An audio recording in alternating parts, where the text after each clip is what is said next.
Hello and welcome to another edition of the Rare Groove Revolution podcast. I'm your host Earl Holder, aka DJ Solero, and I'm here with the arranger and band leader of a group best known to record collectors and DJs alike as one of the crate digging holy grails of vinyl collecting, a horn-driven rock group by the name of the Sound Foundation. And once again, I have the band's arranger, saxophonist, Mr. Rick Kellis in the house. Mr. Kellis, thank you once again for coming on the show and availing time out of your very busy schedule to come on the program. Thank you. Oh, you're welcome. Rick is fine. You know what to do, Mr. Kellis. Okay, all right, Rick. All right, so Rick. How did you initially get into music and who inspired you?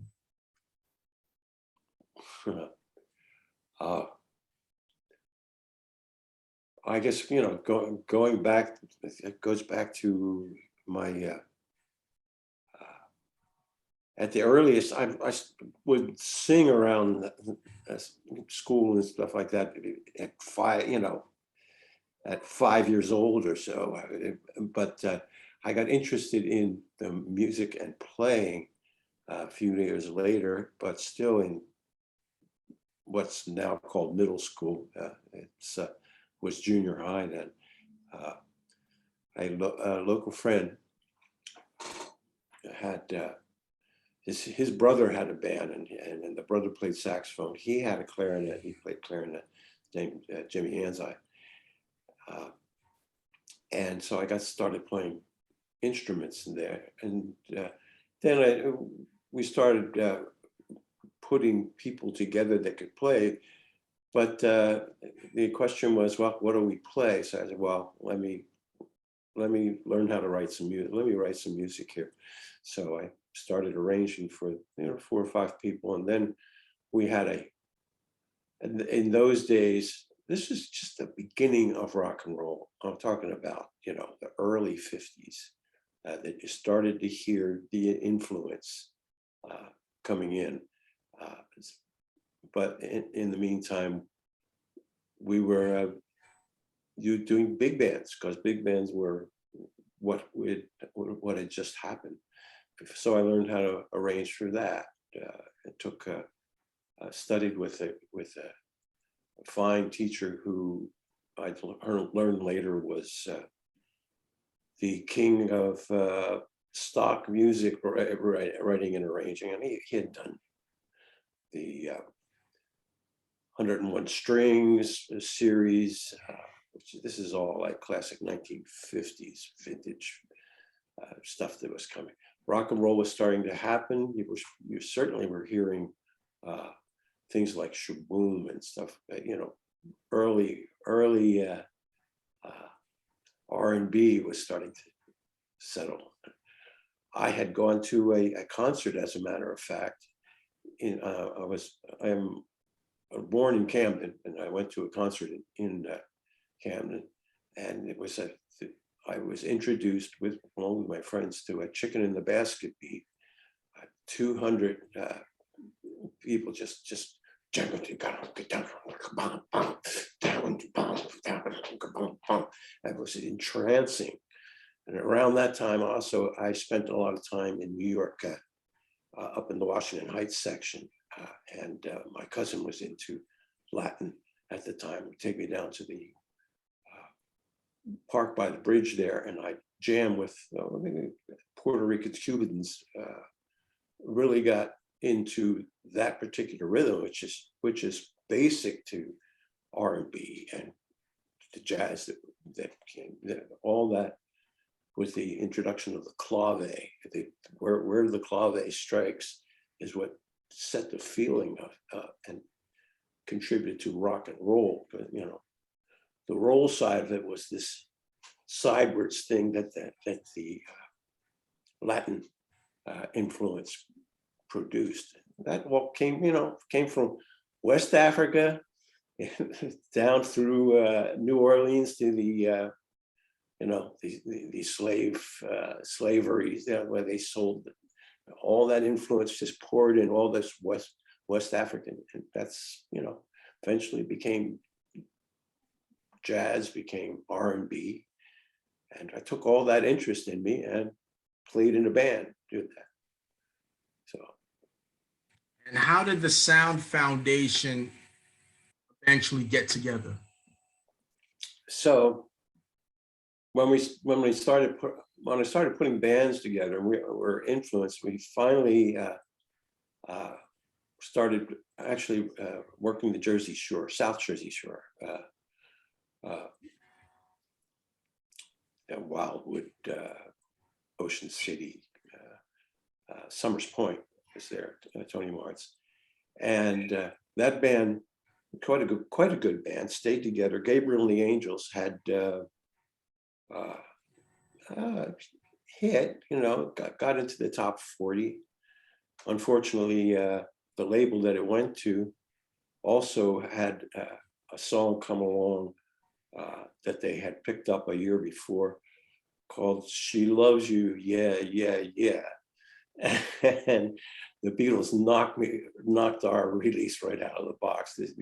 All the attention in Swan went to the Beatles, as you would expect. So we were kind of victim of the revolution, but of the British invasion. But I continued writing. Gabriel and the Angels continued playing into Jersey Shores for a couple years, and then we went out to Vegas, and I ended up reforming my musical stuff with some of the people that came out with me to Vegas, and forming the Sound Foundation. We were in Vegas at that time. I liked the idea and the play on words of fit into my philosophical bent to have a sound foundation to life, a firm foundation, and also a foundation rooted in sound, audio. Interesting.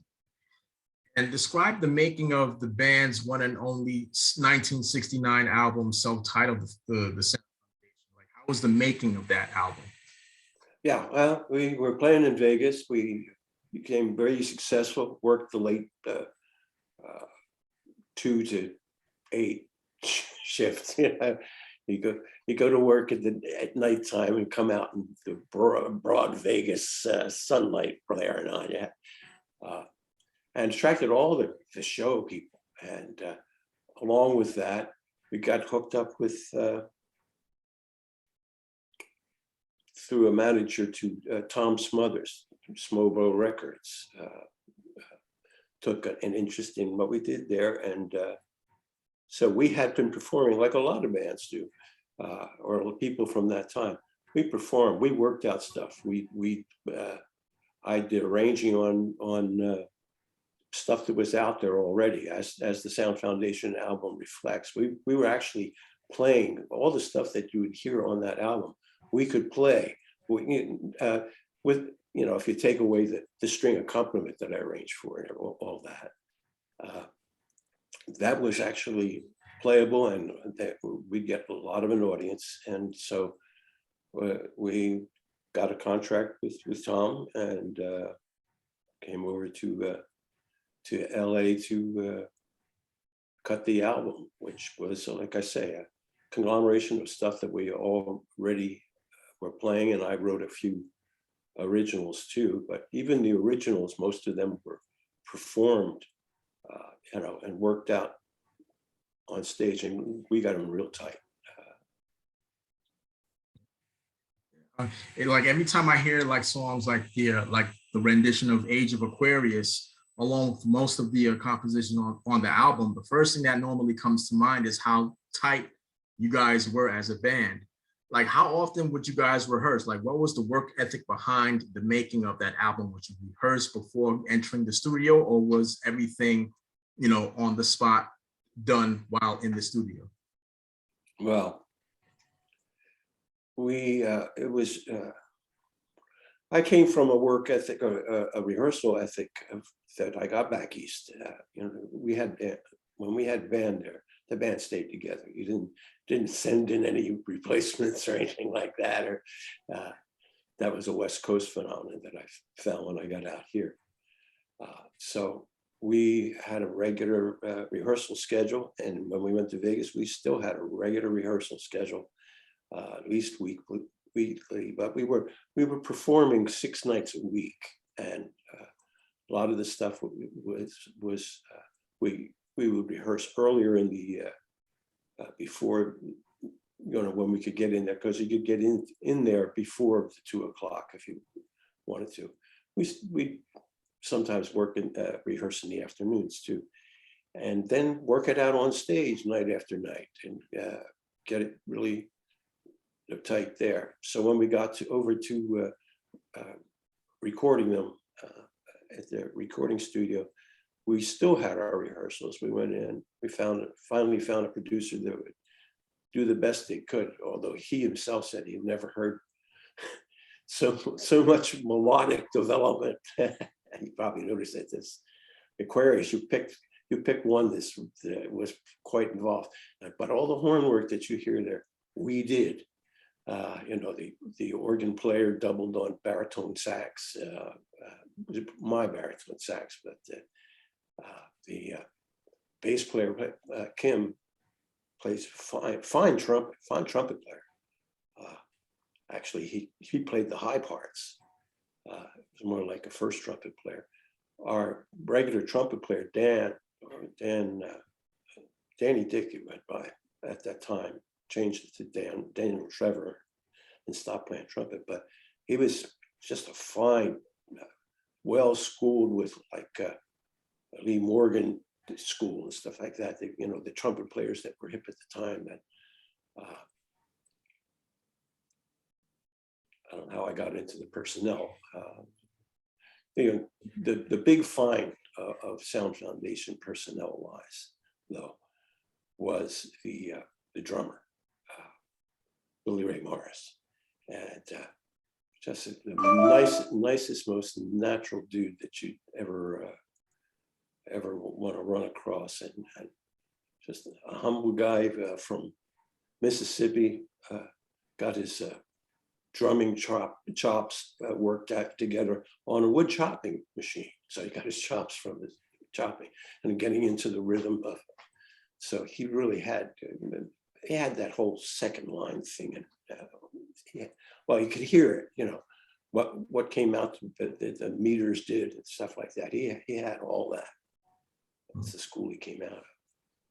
Were there any charts written out, or was everything based on feel when recording the compositions heard on the album?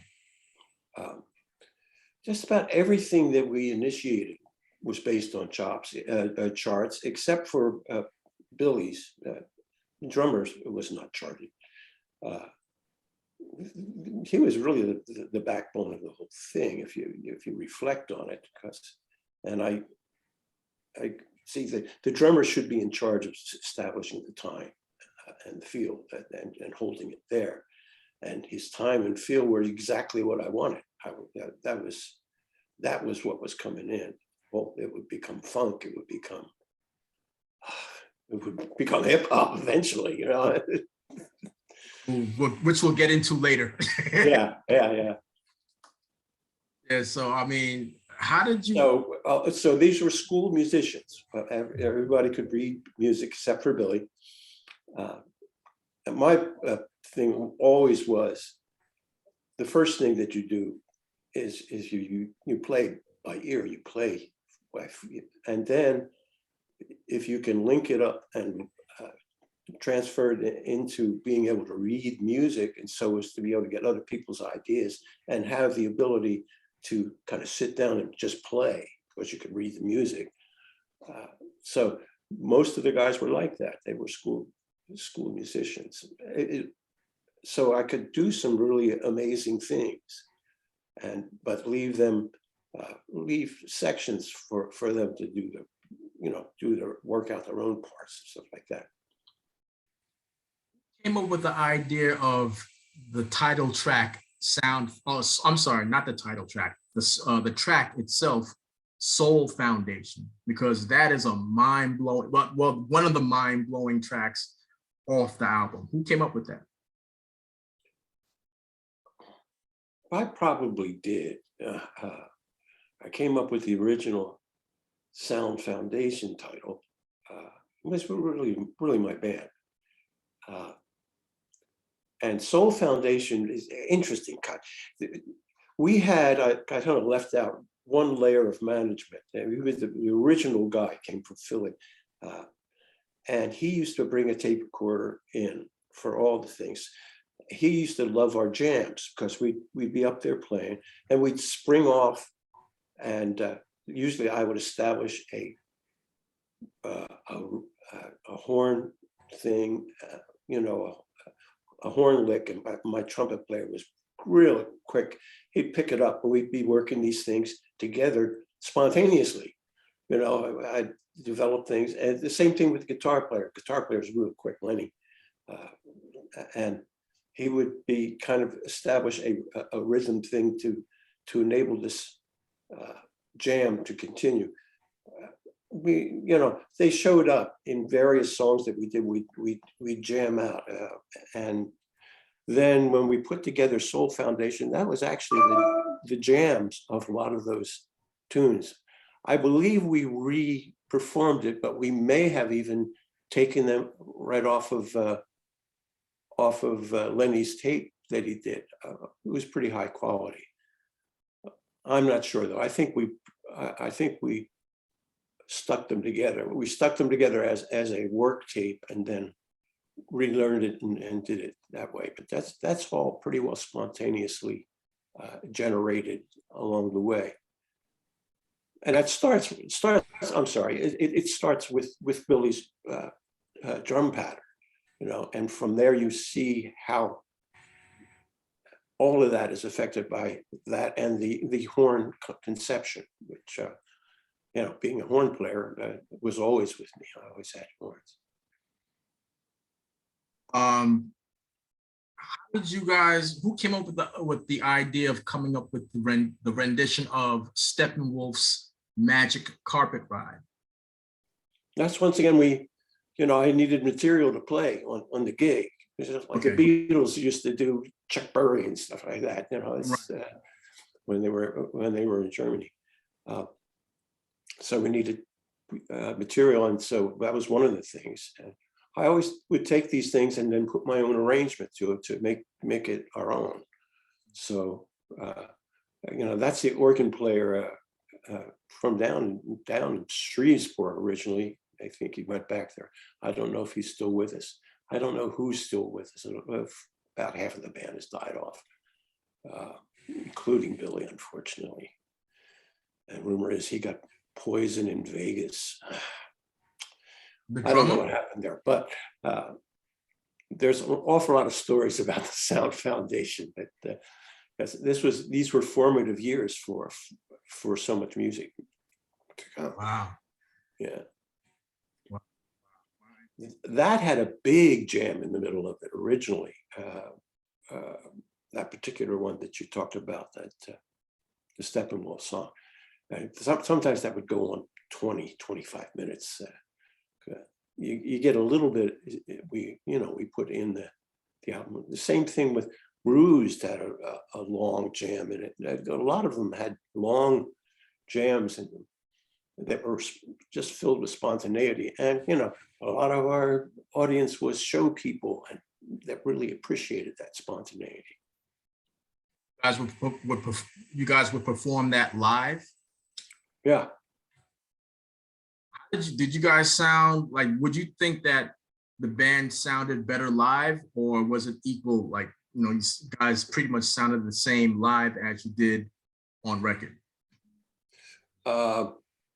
We really didn't get captured on record the way we were live. It was good, very clean. The producer really wouldn't let Lenny turn up his volume the way on the guitar, so it came out very, very kind of clean, separated and stuff like that. Live, there was a real feel there that I think we captured on the album pretty well, but it to me sounded better live. And I was in a great place when we were playing live. I was in a great place when we were recording too, for that matter. That was the culture then.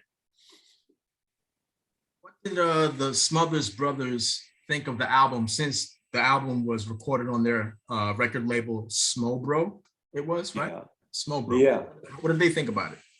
Well, Tommy was the one that we really got to know and was vocal about it and really liked it.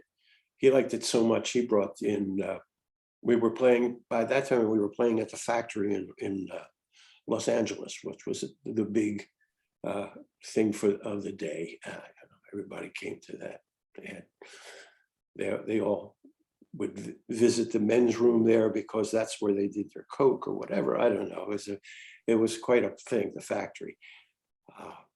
And Tom brought several people down, including Henry Mancini, Hank Mancini, who was really complimentary of the band for the arrangements and for all that he saw. And he invited us out for parties and took a liking to the band. Did a nice write-up in. I don't know if it's on the back of the album. Do you have the actual album in your possession? Yes, but I don't have it on me right now. But yeah, I have the album. Yeah, I should have brought it with me. Yeah, I think he did a nice write-up of it, talking about the arrangements and tricky stuff like that. And we all hoped that it would happen, come off better. And we were getting promoted by Tom. But then Tom, if you recall, or the Smothers Brothers, they're kind of too young, but they were quite involved politically too. And this was a highly political time. We're talking about, the Vietnam War, Nixon, this and all that stuff that was happening. So he got taken off the air because of his, so the Smothers Brothers had their contract canceled. And when they lost that, we lost their backing because they had to reorganize all their finances. And so that's what happened to the album. Did you guys get a chance to at least tour to support the album when it came out? A little bit, yeah. We did some time up in Seattle. We played a venue up there. They had to put us to work actually after that because we had to start supporting ourselves. So we played up in Seattle and played at the same club. Bread was performing there. That was kind of a very big group in the 70s. If you David Gates and everything like that. He's kind of sappy, but very, very nice songs, very well arranged. 1973. Mm-hmm. Yeah. And he complimented the band. I found out later on through his manager, who was took up managing us for a while, that the Bread was highly complimentary of our arrangements once again, the whole presentation, I suppose. Guys get a chance to play the Fillmore or the Fillmore East or no, West? No, we also did another venue, a big one, down in New Orleans, I believe. But we didn't get to doing any. By that time, the band had to really kind of falter. It was kind of shaky. We'd taken out the horn sound, which was the major part of it, and I lost the. I was no longer the leader of it. They had ousted me. So we went down and we performed some of our new stuff, but that whole thing ended tragically. I was going to ask you, what led to the breakup? I think, I'm not quite sure, actually. It may have been where I was coming from at the time. Then it may have been that the Smothers Brothers, the manager that was involved with the Smothers Brothers that managed us, may have stirred them up. I don't know. But they wanted to they asked if we elect a different leader, which we did, but the band broke up after that. We did a gig or two. We did the one down in New Orleans, and unfortunately, Lenny got really messed up, and I had to take him back to LA, and he got taken off the airline for causing a ruckus in Louisiana. I think Houston. What a horrible time for a hippie to fall to the police in Texas, anywhere. So they beat him up pretty well. That kind of broke the band up completely because he couldn't play for 6 months, so he had to get another guitar player. He was the bass player. It was a guitar player, Lenny. Oh, Lenny joined me back when I went on to join a band called Sod, and then Ike and Tina Turner in '73, and I was with. I started arranging for Ike's horn section too. In fact, that's what got me in the band. And then when she broke up with him, I was there in Dallas. When I reformed, she asked me to come back. She didn't ask too many people, but she asked me to come back, be her music director. Tina. Yeah, Tina did. So I picked up that mantle and put together a band, and I brought Lenny back in to get the guitar player. Yeah, only one. Everybody pretty well is scattered wherever. So I didn't have too much to work with, but I did get a great group together, an octet for Tina, 3 horns, 5 rhythm, because we had a percussionist.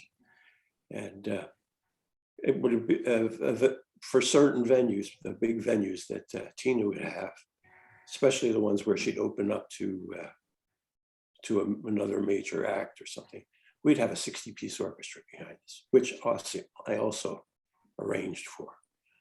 So early Tina, you will hear my arrangements there. This is where Sound Foundation was kind of the culmination of all my styles going up to there. And I just carried that with me when I went and approached music from that viewpoint from that time on. Like touring with Ike Turner, because you apparently were his music director, or his horn director. Horn director. Okay. Yeah, I always pretty well had charge of the music. Before I was there, they'd work out horn parts because they were some very good musicians, and all the guys that played around there, they played with James Brown and all that. They're great musicians. A lot of them well-schooled, North Texas State sax. I worked with a guy from North Texas State, Hush, just fine tenor player.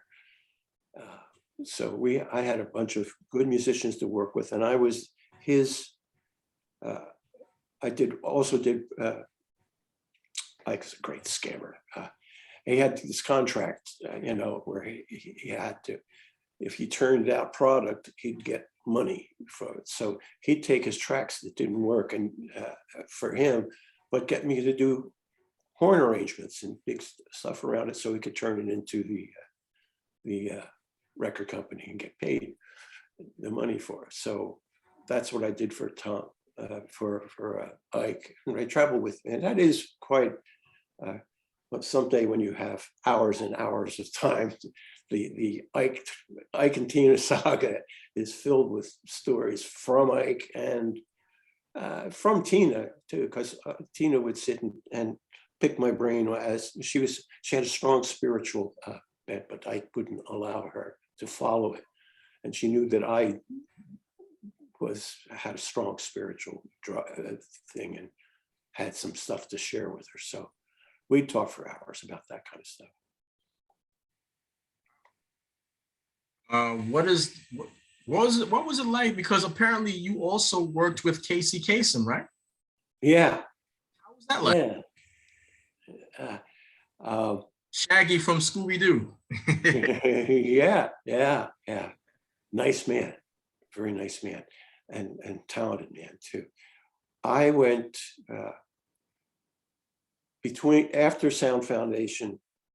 I worked with a group called Sod, and really good group. Got a contract with Decca. Had some albums out. Didn't do the local hits and stuff. But they broke up, and I joined Tina, Ike and Tina. But somewhere along that line, maybe it was somewhere along the line, I was still recording in between those things, and I had a friend, a DJ friend from Vegas.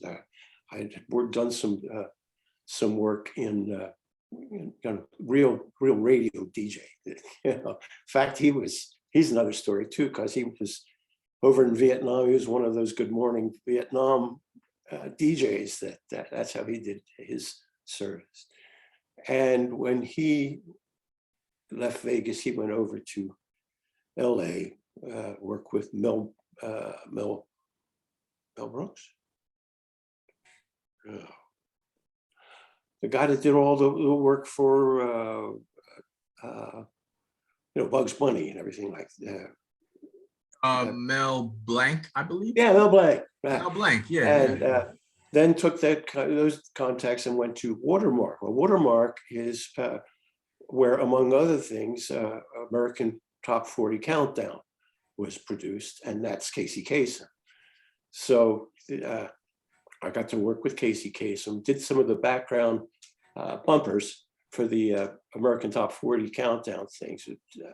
Used equipment that was there, that was left by the Firesign Theater. These are, talk about people, early rap stars. No, these were spoken word people, would do these takeoffs like Stan Freberg and stuff like that.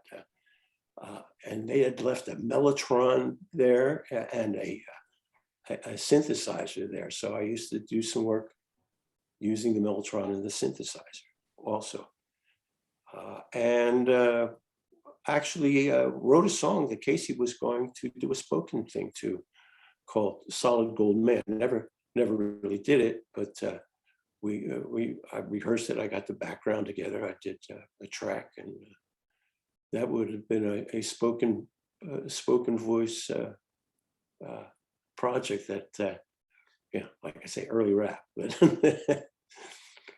well, speaking of rap, well, what's your take on like DJs, record collectors, and hip hop producers overall holding your Sound Foundation album in such high regard throughout the years through both record collecting and sampling? What's your take on that?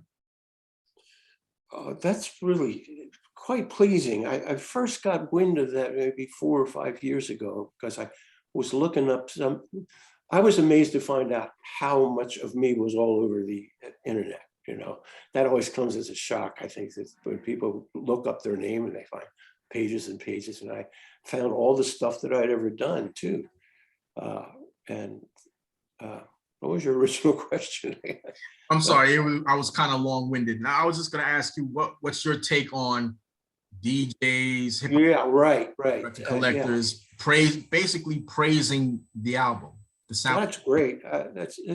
It's surprise, because although I can understand that, I also can understand why interest in that particular horn sound too.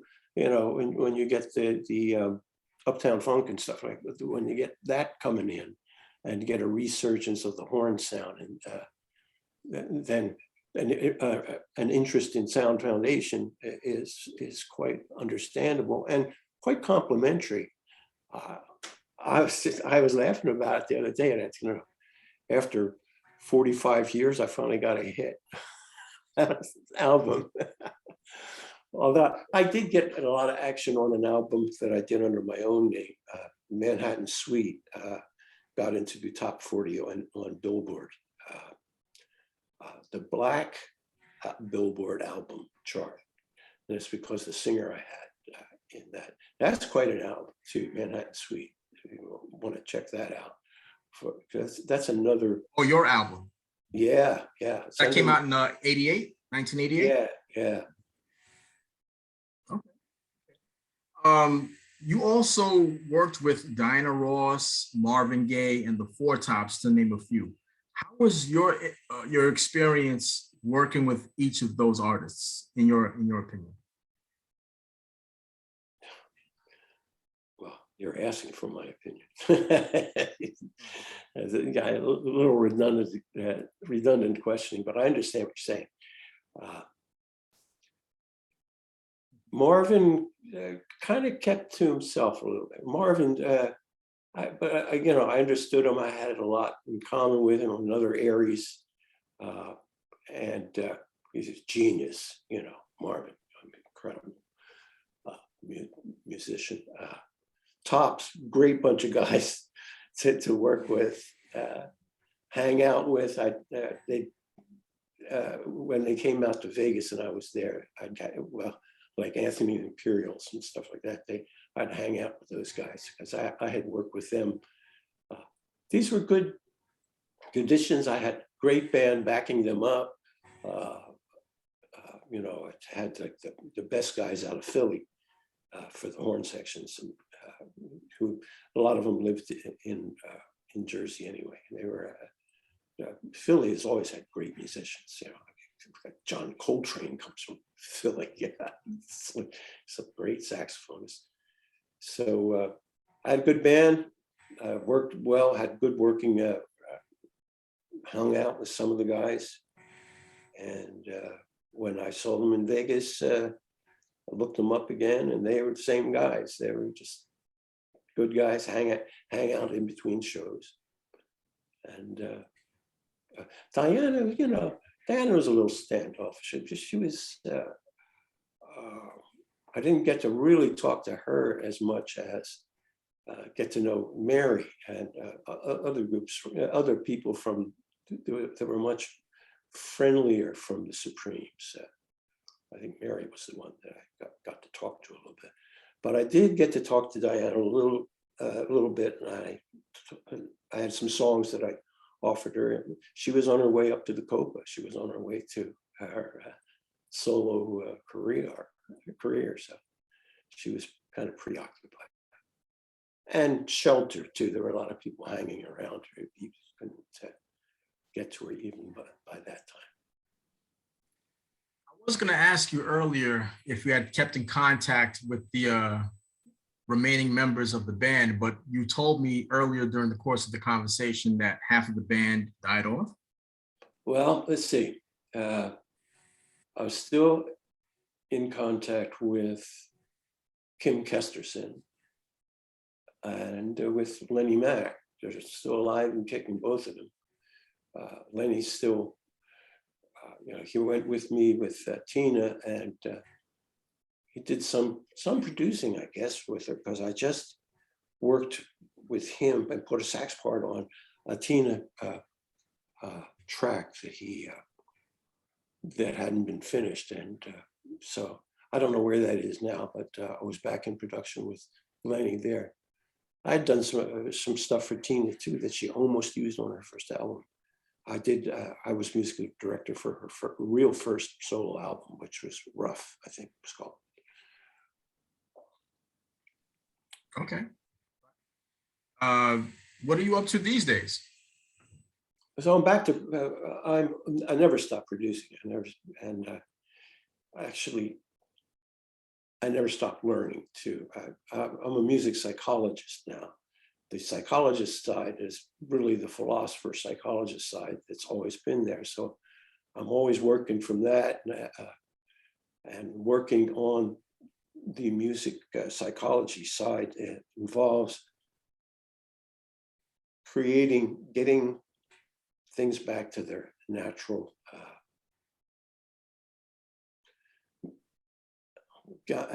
natural state musically. There is a natural tuning, there's a natural timing, there's all this stuff that if I could, so I'm working to recreate that. Like, for example, there's, a lot of looping going on.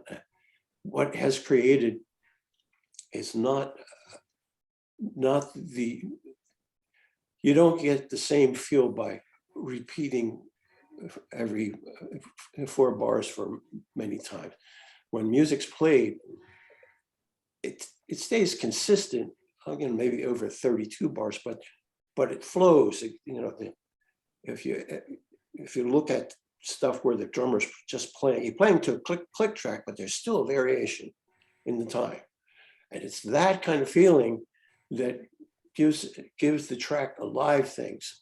Now, with the technology that's out there now, you can take the parts, you can take a song that's already in stereo, it's already mixed and everything. You can take the drums, put them on separate, totally separate, clean, bass, totally separate, clean, vocal, totally separate and clean. Then mix and match and do whatever you want to process those things, get them in line. You can take the lead singer and tune them up. It's just, I'm working on a song, I'm working on that nice song, I'll Stand By You, that the Pretenders, that Chrissy Hines put out in '92.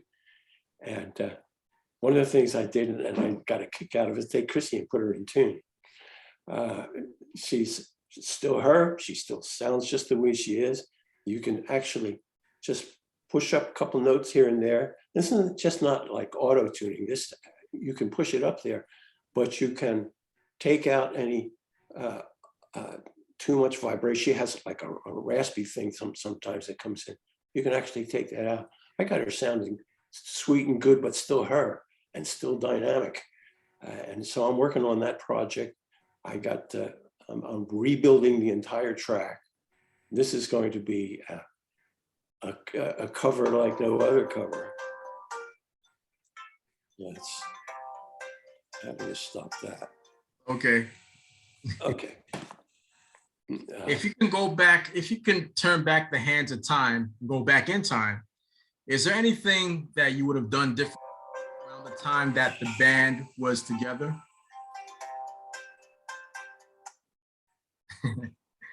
You're a busy guy. Yeah. No, I was just gonna say, if you could, just to rewind what I just said, if you can go back and go back in time and do it all again, is there anything you would have done differently around the time that the Sound Foundation was together? I really become distracted. If I could do anything differently from the, what would I do from? No. Yeah, would you have done anything differently from the time that the band, the Sound Foundation, was still together?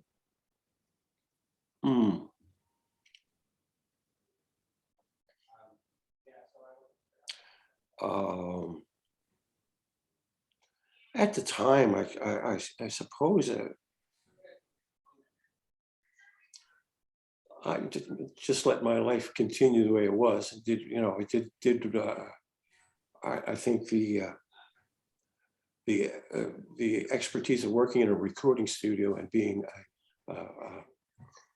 a programmer of music, and I got into whole projects when I did that too. With my DJ friend, we did a project for STP Scene. We did a whole concept radio program, got picked up, and then I got fired from the show. It was once it got accepted because I was too independent a thinker, and these were very down the middle of the road kind of type guys that owned the thing. They didn't want anything controversial. They wouldn't want me programming war, by or anything that would upset their who they thought their customer, their listeners were. So there was that thing. I went from there and then joined a band and made that band very good sounding, and then went with Ike and Tina and made the horn section sounding. So all I did after that was continue to do what I'm doing. And I just choked that up to the signs of the time, the way it broke. It was just a very turbulent time. We're talking about, 69 through 71. Politically, all the stuff that happened. Musically, all the stuff that happened. All the protest songs, all the, all the torment. I chalked that up, said that was part of it, went on and continued with music, and stayed with Tina till 79, and then came back to LA to be a producer. But unfortunately, the market kind of caved in. Disco died, and I had a lot of production things that I was going to do there. But I remember it was Donna Summers and Barbra Streisand said, "Enough is enough," and I guess enough was enough. Although it resurfaced, as still kept on being, that 4 on the floor, 120 feeling continued on, and is there now. Went over to Europe, and it's always been there.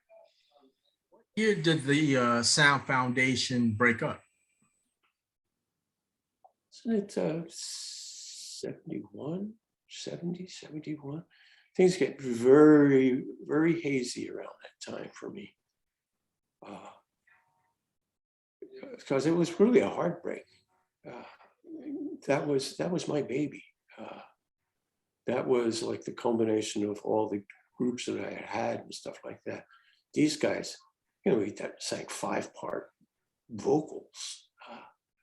I had to listen a lot to 4 Freshmen and Beach Boys, and developed a vocal sound, and other people that had vocal stuff. So that, and it had the feel, the drum feel that I always wanted, that I went back.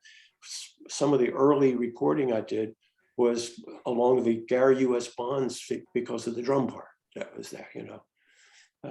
I danced to a quarter to 3 from them. That's all second line stuff. So Sound Foundation had everything that I wanted. So it was a heartbreak when it broke up. Leading up to that time, on average, how often would you guys practice a day? How many hours a day would you guys practice for? Because I can't get over how tight you guys sounded. Like, you guys were like airtight. So it makes me wonder, like, how often you guys must practice at least 8 or 9 hours or something like that. Of course. Well, like I said, see, when you're a performing group, you're getting paid to practice too, as much as anything else. So you tighten up to the point that you start developing variations even, and then you develop jams within them. And so just playing together, 6 nights a week, 5 nights a week, 6 nights a week for years, with time when the band was no longer there. Gosh, I would turn that off. So there you are detecting the tightness there. And that tightness is something that I'm now working on in my concept of music, because I'm working toward consonance. Consonance would be being in tune, like I said, but consonance literally means sounding together. So our band always sounded together. So we had a high consonant. That means that they're all playing in the same feel, that the tempo is relatively consistent, and they're locked together. That togetherness is the whole secret. Well, in closing then, what advice would you give to like the youth out there who are probably going to be listening to this interview, watching this interview, and are probably in the middle of forming a band? What advice would you give to that person about to form a band and stuff?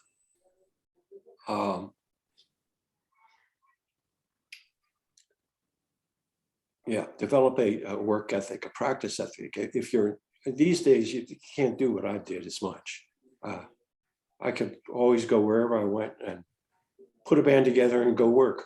There was always a venue somewhere. There was always a nightclub or something that you could go work, and we paid, we paid $150 a night, which that's still big money for if you can get it. A lot of times you have to pay to play, even, or you work for the percentage of the door or whatever. So you don't have the opportunity to work at, and learn that way. So develop a rehearsal ethic.